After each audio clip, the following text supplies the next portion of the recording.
Ai de mim, que dor, míseros restos, provocações, outra vez, 12 anos completos no ar, caminhando no incerto e idolatrando a dúvida. Agora o ano 13. Esse programa pode não ser uma janela aberta para o mundo, mas é certamente um periscópio sobre o oceano do social. Provocações. Impossível encontrar por aí alguém que, vivendo da filosofia e de sua articulação com a estética musical e a psicanálise, seja também formado em propaganda e marketing. Quase impossível, né? Mas não é completamente impossível. O nosso convidado de hoje é a prova. Uma vez por semana, ele é o filósofo da hora na tela do Jornal da Cultura, desta mesma TV Cultura, e nas páginas do jornal Folha de São Paulo. E nem de longe as coisas que ele diz têm a ver com o universo apequenado da propaganda. Quem é ele? É Vladimir Safatli. Vladimir, por que e para que a filosofia? Eu diria que a filosofia é o discurso daqueles que acreditam no que é apenas uma possibilidade. Aqueles que, de uma certa maneira, amam o que se apresenta como uma mera possibilidade. Porque uma ideia é a maneira que a possibilidade pode se transformar em real. O homem é uma experiência que deu certo? Não, mas talvez porque nós sejamos muito dependentes de uma certa visão normativa do homem. Então, acho que uma das grandes questões fundamentais do pensamento filosófico no século XX é como ultrapassar essa figura normativa do homem, né? Como pensar um sujeito que não seja simplesmente a identificação da ideia do indivíduo, a identificação da ideia do eu, ou seja, que esteja para além do humano, de uma certa forma. Vamos ver a filosofia francesa como está. Eles dizem que a vida é uma causa perdida e a felicidade é uma ideia velha. Comente. Acho que a felicidade ela é umas estratégias mais brutais de tentativa de imposição de um modo de vida, né? Quer dizer, eu diria que a vida bem realizada, ela não necessariamente deve ser pensada como uma vida feliz, porque ela é capaz de absorver todos os momentos de dramaticidade e de infelicidade, sem que isso seja necessariamente o sinônimo de uma quebra profunda. Por que o mundo hoje está tão medíocre? Não, quem falou isso? A voz popular. Eu não penso assim, não. Eu acho que muito pelo contrário. Eu acho que faz muito tempo que nós não vemos tanta mobilização, tanto interesse por novas ideias, tanta crença na força da descrença, na força do desencanto, como hoje. Eu acredito que, ao contrário, nós estamos num bom momento. Você acha que a tecnologia ajudou muito para isso? Não, eu acho que a experiência do desencanto ajudou muito. Eu acho que há 10 anos atrás, há 20 anos atrás, nós não tínhamos o direito de nos desencantar. Nós todos sabemos que a barbárie tem o rosto humano. Pergunto, temos saída? Sim, a partir do momento que nós não tivermos mais medo do que não tem o rosto do homem. Você é um filósofo da mídia. Você fala a língua do povo?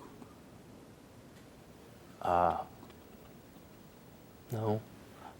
Mas acho que essa não é a questão. Acho que talvez a questão é em que condições você é capaz de fazer com que uma ideia circule dentro do tecido social, né? E muitas vezes essa circulação ela pode servir-se de vários espaços, né? Desde a imprensa até a própria universidade, né? Então, nesse sentido, todo filósofo fala de uma certa maneira a língua do povo. Vladimir, a pergunta é pequena e eu acho que a resposta é muito grande. Que trabalhos você fez na área da propaganda? Eu fiz algumas campanhas muito pequenas para automóveis, General Motors, essas coisas. Mas isso foi bem no começo, né? A estética musical, a psicanálise e a teoria social convergem na obra de Vladimir Safatler. Olha, eu diria o seguinte, por que isso acontece no caso dos livros que eu escrevi, dos artigos que eu fiz? É porque eu acredito que, em última instância, a filosofia é um discurso vazio, ou seja, ela não tem um objeto que lhe seja próprio. Todos os objetos filosóficos são objetos que vêm ou das áreas empíricas do saber ou dos campos de produção prática, como a estética, como a experiência moral e por aí vai. Por exemplo, é impossível você fazer filosofia política sem ciência política. É impossível você fazer uma reflexão sobre moral sem psicologia moral, sem psicologia do desenvolvimento. É impossível você pensar ontologia sem lógica e mesmo sem matemática. Ou seja, todos os objetos da filosofia, eles estão fora do campo filosófico, quer dizer, não existem objetos próprios da filosofia, existem questões filosóficas. Então, nesse sentido, eu acho que a operação filosófica fundamental é saber se ancorar em certas dimensões práticas dos saberes, né? Então, foi assim que eu desenvolvi uma articulação com a psicanálise, com a teoria social e com a estética musical. Bem, Vladimir, do jeito que você está falando, uma coisa que me parece maravilhosa é que você coloca a imaginação muito mais fascinante do que a realidade. Existe uma história muito interessante de dois filósofos que estavam em Cambridge, né? E um vira para o outro, um francês e outro inglês, né? O inglês vira para o francês e fala, mas por que vocês gostam tanto de metafísica, de todas essas discussões tão abstratas sobre o mundo das ideias? Fala, não, porque as ideias são tão mais interessantes do que a realidade, né? Eu diria que, mais do que isso, acho que existe uma operação onde você descobre que o que há de mais real na realidade são, de fato, as ideias. Porque são as ideias que realmente produzem o movimento da realidade, né? Então, essa distinção entre o mundo concreto e o mundo das ideias é uma distinção completamente equivocada, né? Na verdade, o que há de mais concreto na nossa vida são as nossas ideias. Ideia é uma coisa que me parece um pouco qualquer mente vulgar é capaz de ter. Quem dera, né? Na verdade, uma ideia é uma coisa rara, é uma coisa extremamente rara. Ela aparece em certos momentos e, quando ela aparece, ela provoca uma modificação radical no tempo, né?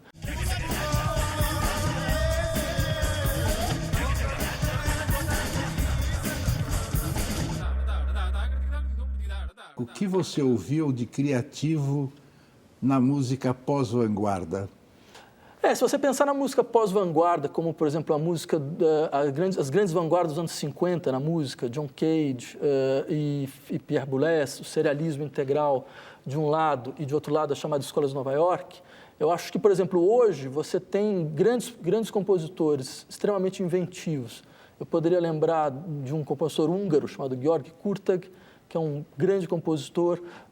Você tem, mesmo nos Estados Unidos, alguns bons compositores, como Steve Reich.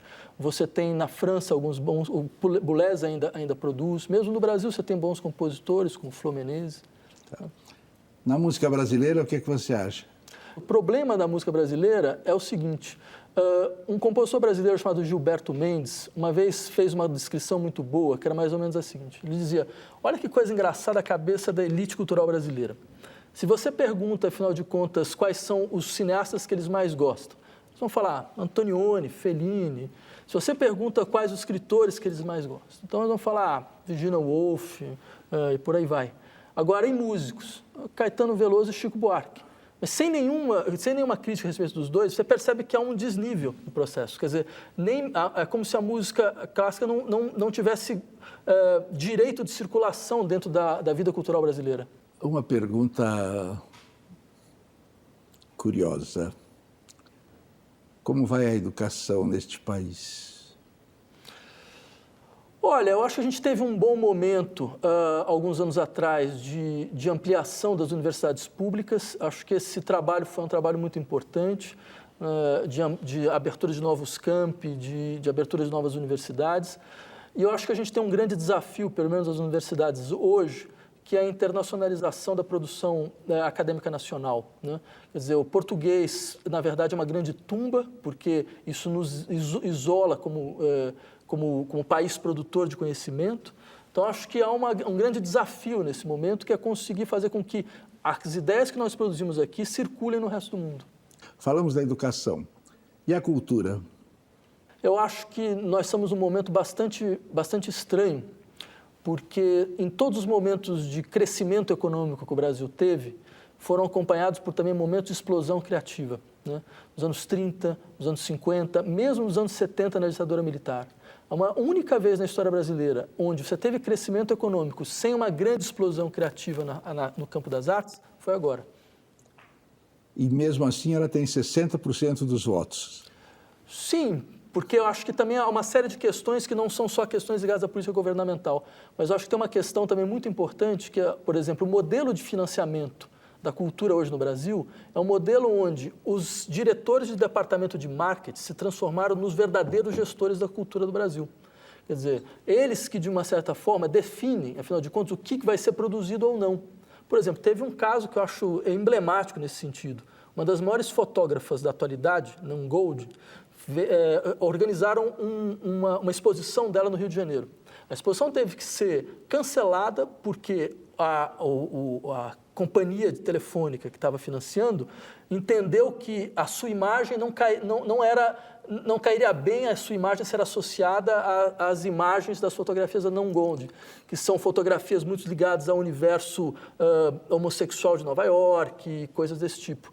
Então, vejam, eu acho que isso é uma prova muito clara de que é impossível continuar a pensar a cultura nesse país, permitindo com que você tenha essa financiarização da cultura, tal como ela aconteceu nesses últimos anos, ou um outro tipo de cultura, que é essa ideia, por exemplo, da cultura como um fator de integração social, que você transforma a cultura quase numa espécie de instrumento de ONG.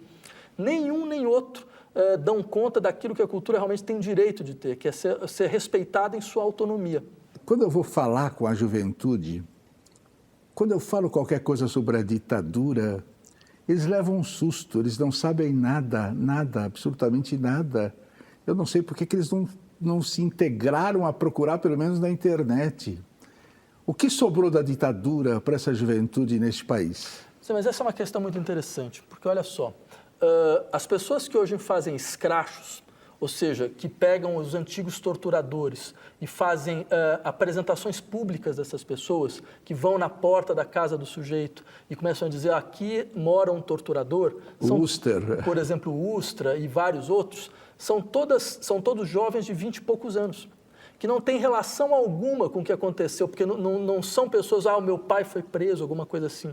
Ao contrário, são pessoas que descobriram que houve uma ditadura no Brasil e que o direito à memória exige que o país ele não pode, em hipótese alguma, fingir que crimes contra a humanidade são objetos de anistia.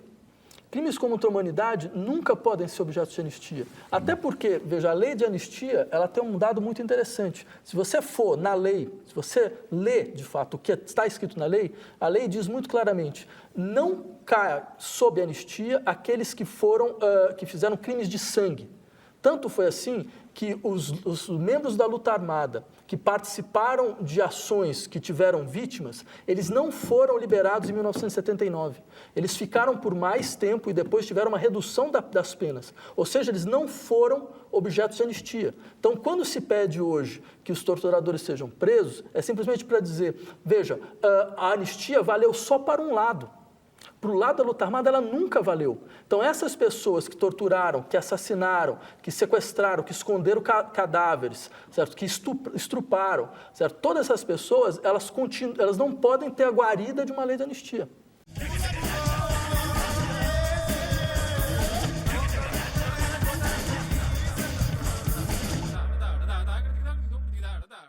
Faz, então, para nós uma breve análise da política desses últimos 10 anos deste país. Eu acho que a gente vive atualmente o fim de um ciclo, né? Eu acho que houve um ciclo muito bem descrito pelo cientista político André Singer, sob o nome de lulismo, que era um ciclo marcado, primeiro, pela construção do primeiro sistema de seguridade social no Brasil, um sistema pequeno, mas um sistema muito importante, certo? Por um tipo de articulação política baseada em alianças completamente heteróclitas, né? de larga esquadro, né? E também por um tipo de pensamento cultural marcado pela tentativa de integrar novos atores no campo da cultura. Eu acho que esse modelo se esgotou. Se esgotou por 3 razões. Primeiro, pela razão econômica, porque você teve uma ascensão social, é fato. 34 milhões de pessoas que entraram no elevador de ascensão social. Só que essa ascensão social chegou no teto. Não é mais possível aceder. Por quê? Essas novas famílias, elas têm hoje novas necessidades. Essas novas famílias que entraram na dita nova classe média, elas têm novas necessidades. A primeira coisa que uma família dessas faz, quando ela começa a ascender socialmente, é pensar, não, eu quero que meus filhos também continuem um processo de ascensão. Mas para que eles possam aceder, é necessário que, por exemplo, eu tire eles da escola pública e coloque na escola privada. É necessário que minha família saia do sistema do SUS e vá para um plano de saúde privado. Veja, se uma família ganha R$3.000, ela tem 2 filhos, ela vai precisar pagar educação pública, educação privada e escola privada. Ela gasta pelo menos R$1.500, só nisso. Ou seja, metade do salário dessa família vai para a educação privada de má qualidade e plano de saúde mafioso. Isso bloqueia qualquer processo de ascensão social. Essas pessoas não têm esse dinheiro à sua disposição. Então, o próximo processo seria a constituição de um sistema relativamente parecido com um estado de bem-estar social. Só que, para isso, não há força política para tanto. Porque para criar isso, você precisaria, por exemplo, entrar num país onde você tivesse taxação de grandes fortunas, se tivesse taxação de imposto sobre herança, se tivesse imposto sobre grande capital, imposto sobre consumo conspícuo, ou seja, retirar o dinheiro dessas pessoas que têm muito, certo? E dar mais serviços para aqueles que têm poucos. Agora, fazer uma modificação dessa num país onde um banqueiro paga 27% de imposto de renda, como eu, como você, certo? Que é uma coisa completamente inimaginável em qualquer lugar do mundo que conseguiu criar um mínimo estado de bem-estar social. Ou seja, colocar essa questão em pauta exige uma força política que esse governo não tem. Alguém conseguiu isso no mundo? Veja, eu lembraria, por exemplo, que na França se discute hoje uma taxa de imposto de 75%. A maior taxa de imposto de renda de 75% em cima de grandes fortunas. Ou seja, é a consciência de que é necessário para o Estado capitalizar-se para que ele possa oferecer serviços, para que as pessoas não precisem dispensar, serem espoliadas. Porque elas são espoliadas quando elas vão para a escola privada, elas são espoliadas quando vão para o sistema de saúde privado. E essa derrocada assim, da Grécia, Portugal, Itália, o que você acha dessa derrocada absoluta que eles estão? Acho que a prova maior de que a crise econômica que o mundo entrou em 2008 não é só uma crise econômica, ela é uma crise política e é uma crise social. E fundamentalmente uma crise política, ou seja, um modelo político, certo? De democracia parlamentar, tal como nós conhecemos até hoje, acabou, ele fracassou. É porque ele não tem força para colocar contra a parede o sistema financeiro. Por mais que o sistema financeiro destrua o país, perceba, o país não consegue criar leis contra, por exemplo, a maneira com que os bancos vão acabando com a estrutura do mercado de trabalho desses países. Certo? Então, nesse sentido, você precisa de uma outra dinâmica política. Acho que o exemplo da Islândia é um exemplo interessante, porque eles fizeram um processo, por exemplo, de criação de uma nova Constituição, de criação de um sistema de democracia direta, que eles entenderam muito claramente que era a única resposta possível contra esse tipo de espoliação do sistema financeiro em relação a todos esses países. Ou seja, trata-se de colocar em funcionamento a seguinte ideia: quem paga a orquestra escolhe a música. Certo? Não é possível mais você colocar na conta da população um tipo de pagamento que ela sequer foi agente do processo. Uhum. E na América Latina, como é que está? Na situação política latino-americana? Não, eu acho também que, tal como no Brasil, existe o esgotamento de um ciclo, existe a necessidade de constituição de um outro ciclo de pensamento político, existe uma necessidade de constituição de um outro universo de ideias que dê forma a esse ciclo. Quer dizer, eu acho que, por exemplo, aquilo que nós vimos na Venezuela, no Equador, na Bolívia, vejam, por mais que tenham problemas, né, é inegável que houve um avanço, por mais que tenham problemas. A Venezuela, antes do Chávez, era um clube, não era um país. Era um clube onde o Estado era incapaz mesmo de modificar a estrutura gerencial da sua empresa de petróleo. Certo? Quer dizer, que era um sistema onde, por exemplo, você era diretor de não sei o que, da empresa de petróleo, você passava de pai para filho. certo? Então, acho que por mais que haja problemas, e eu seria o primeiro a identificar os problemas, certo? Eu acho que o que nós precisamos agora é de pensar a partir disso. Existe uma experiência, por exemplo, da política pós-lulista, da política pós a primeira década do século XXI na América Latina, que a gente ainda não foi capaz de pensar de maneira adequada. Você, chileno de nascimento, brasileiro de formação, é dos que vibraram com a escolha de um Papa latino-americano? Eu achei muito bom, porque com um Papa argentino vai ser muito difícil um brasileiro dobrar os joelhos, né?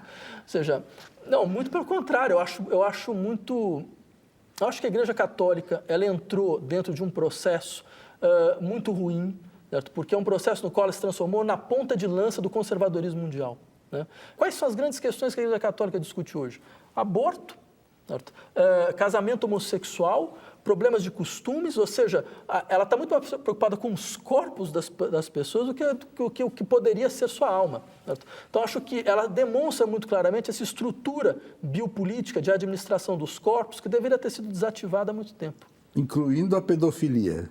Sim, quer dizer, ainda tem essa hipocrisia absurda, né, de que você tem uma instituição que é marcada por comportamentos que ela mesma critica, né? Quer dizer, então, nesse sentido, acho que, antes de mais nada, seria muito bom uma autocrítica, né, de certas instituições, entre elas a Igreja Católica, para que ela pudesse aparecer novamente como interlocutora privilegiada do debate sociopolítico. Qual foi o grande autor que você descobriu e qual foi ainda o grande autor que você não descobriu? Olha, o grande autor que eu descobri foi o Hegel, né? Quando eu descobri na faculdade... como dizia um antigo professor meu, quem se adoece de hegelianismo nunca mais se cura, né? Então, acho que isso de fato aconteceu. O grande autor que eu não descobri... eu nunca li de verdade Balzac. Eu gostaria de ler. Vladimir, você é mais reconhecido nas ruas pelos homens ou pelas mulheres? Não, ninguém me reconhece, não. Isso não existe, não. Você nem olha para trás? Não, ninguém nem vê. Que pergunta você gostaria que eu tivesse feito, mas eu não fiz? Não, eu gostei das perguntas. Gostei de todas. Agora a última pergunta para a gente acabar a entrevista. Vladimir, o que é a vida? Tem uma frase do Scott Fitzgerald que é muito boa. Ele diz mais ou menos o seguinte: a vida, é claro, toda a vida é um processo de demolição, mas os golpes que realmente fazem um trabalho dramático nunca são ouvidos de uma vez.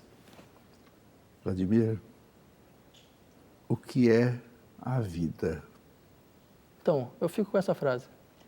Tá bom, então dá um abraço, que a única coisa falsa desse programa é o abraço.